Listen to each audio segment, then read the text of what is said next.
오늘 함께 묵상할 말씀은 잠언 14장 1절에서 19절 말씀입니다.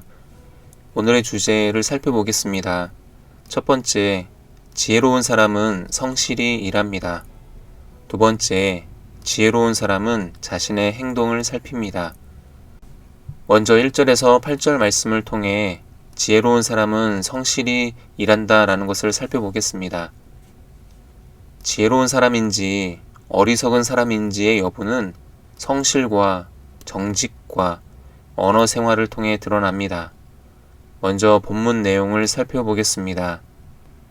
지혜로운 여자는 자기 집을 세우지만 어리석은 여자는 자기 손으로 집을 무너뜨립니다. 정직하게 사는 사람은 여호와를 경외하지만 그릇된 일을 행하는 사람은 여호와를 무시합니다. 미련한 사람의 말은 교만하고 그래서 매를 자청합니다. 하지만 지혜로운 사람의 말은 자신을 지켜줍니다. 소가 없으면 구유는 깨끗하지만 풍성한 소학은 소의 힘에서 얻습니다. 믿을 만한 증인은 거짓말을 하지 않지만 거짓 증인은 거짓말을 뱉습니다. 거만한 사람은 지혜를 구해도 얻지 못하지만 명철한 사람은 쉽게 지식을 얻습니다. 어리석은 사람이 있으면 그에게서 멀리 떨어지십시오. 왜냐하면 그의 입술을 통해서는 지식을 얻지 못하기 때문입니다. 슬기로운 사람의 지혜는 자기가 가는 길을 깨닫게 하지만 미련한 사람의 어리석음은 자기를 속입니다. 이처럼 지혜로운 사람은 자기 집을 세우기 위해 수고하고 소에게 꼴을 먹이기 위해 수고를 합니다. 왜냐하면 수고하고 애쓰면 풍성한 수확을 거둔다는 것을 알기 때문입니다. 반면에 어리석은 사람들은 일하기를 싫어합니다. 그들은 소에게 꼴을 먹이는 일을 귀찮아하고 추수의 기쁨보다 당장의 편안함을 즐깁니다. 이 모습은 마치 스스로 집을 허무는 것과 같습니다. 그렇다면 이들은 왜 이와 같은 모습으로 살아갈까요? 그 이유는 그들의 마음에 하나님을 경외하는 마음이 없기 때문입니다. 정직하게 사는 사람들과 달리 이들은 하나님을 무시합니다. 그래서 이런 사람들이 주변에 있다면 그들을 가까이 하지 말아야 합니다. 특별히 오늘 말씀 4절을 주목해 보시기 바랍니다. 4절에서는 소가 없으면 구유는 깨끗하지만 풍성한 소학은 소의 힘에서 얻는다 라고 기록되어 있는데 이 말씀은 목회하면서 제가 자주 되뇌이는 구절입니다. 목회하면서 이런 말을 참 많이 들었습니다. 목사님, 아무개 때문에 너무 힘들어요. 우리 공동체에 아무개만 없었으면 좋겠어요. 심지어 어떤 분들은 목사님, 저 사람 때문에 도저히 못 다니겠어요. 저 사람 안 나가면 제가 나갈 거예요. 라고 말씀하시는 분들도 있었습니다. 함께 묵상하는 성도님들은 어떠신가요? 교회가 아니더라도 직장에 저 사람만 없었으면 좋겠다 라는 사람이 있지 않습니까? 사역을 시작한 지 얼마 되지 않았을 때 마음을 힘들게 하시던 분이 있었습니다. 그때 저 역시 저분만 우리 부서에 안 계셨으면 좋겠다 라고 생각했고 기도할 때도 하나님, 저분 때문에 사역이 즐겁지 않습니다 라고 기도했었을 때가 있습니다. 그때 4절 말씀을 묵상하면서 하나님께서 원하시는 것이 무엇인지 알게 되었습니다. 소가 없으면 구유가 깨끗한 것처럼 마음을 힘들게 하는 사람이 공동체에 없으면 몸과 마음이 편해지는 게 사실입니다. 그러나 힘들고 불편하더라도 소가 있는 게 없는 것보다 낫습니다.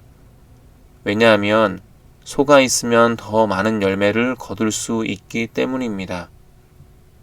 고린도전서 12장 21절과 22절 말씀에 눈이 손더러 내가 너를 쓸 데가 없다 하거나 또한 머리가 발더러 내가 너를 쓸 데가 없다 하지 못하리라.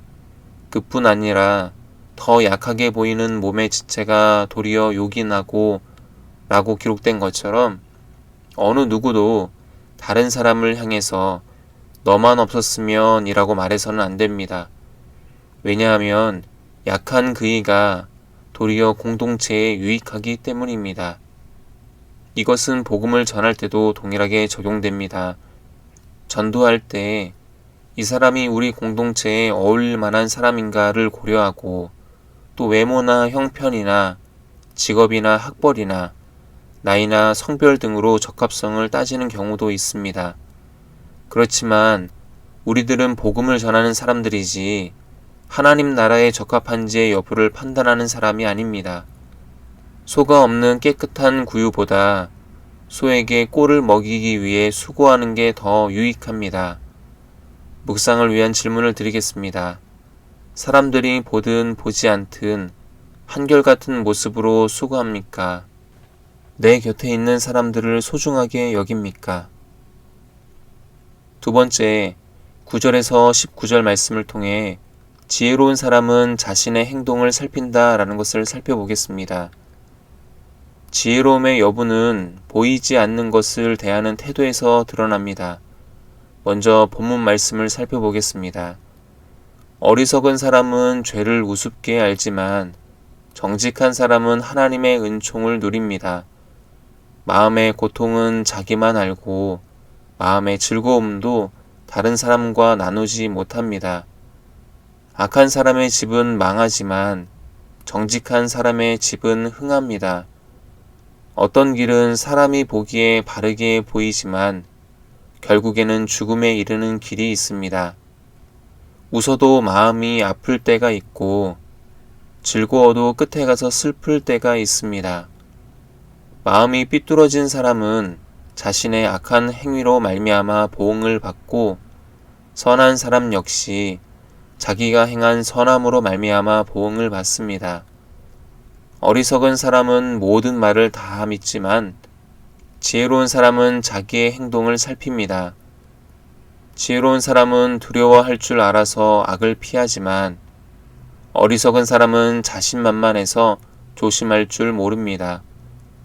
쉽게 화내는 사람은 어리석은 일을 행하고 악한 계획을 꾸미는 사람은 미움을 받습니다. 어리석은 사람은 어리석음을 유산으로 물려받지만 슬기로운 사람은 지식을 면류관으로 삼습니다.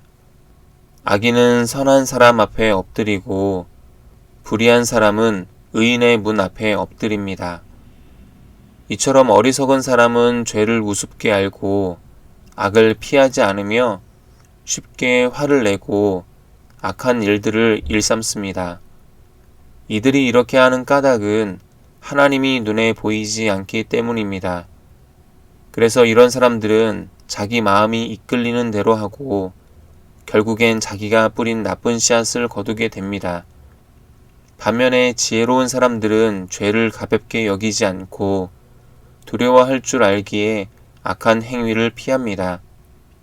그런 의미에서 지혜는 자신이 행동하거나 결정한 일이 어떤 결과를 맺을지 아는 것입니다. 묵상을 위한 질문을 드리겠습니다. 대수롭지 않게 여기는 죄가 있습니까?